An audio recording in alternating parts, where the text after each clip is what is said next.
নমস্কার বন্ধুরা, আজকে কথা বলবো নেটফ্লিক্সে সম্প্রতি দেখলাম একটা সিনেমা প্যার প্রেমা কাল্যাণাম। আচ্ছা, বিয়ের পরে মেয়েরাই সবসময় কেন শ্বশুরবাড়ি যাবে? তো সেই চেনা ছক ভেঙে একটা সিনেমা আমি দেখলাম নেটফ্লিক্সে, যে সিনেমাটার কথা আমি বললাম।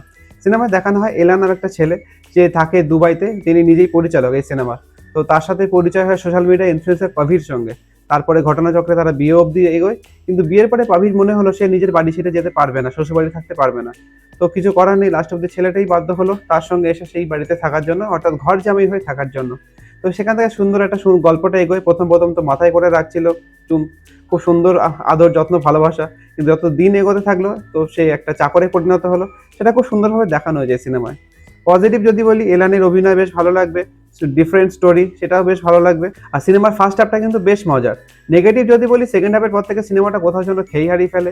ও ইমোশনাল জায়গাগুলো খুব একটা সুন্দরভাবে তুলে ধরা হয়নি। আর ক্লাইম্যাক্সটা যেন হঠাৎ করে শেষ করে দেওয়া হলো। তো যাই হোক, সিনেমাটা আপনারা দেখতে পারেন, ওয়ান টাইম ওয়াচ হিসেবে কনসিডার করতে পারেন।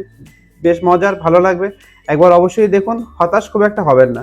আমার ভিডিও ভালো লাগলে লাইক কমেন্ট সাবস্ক্রাইব করে পাশে থাকবেন। দেখা হচ্ছে পরের কোনো ভিডিওতে। Thank you.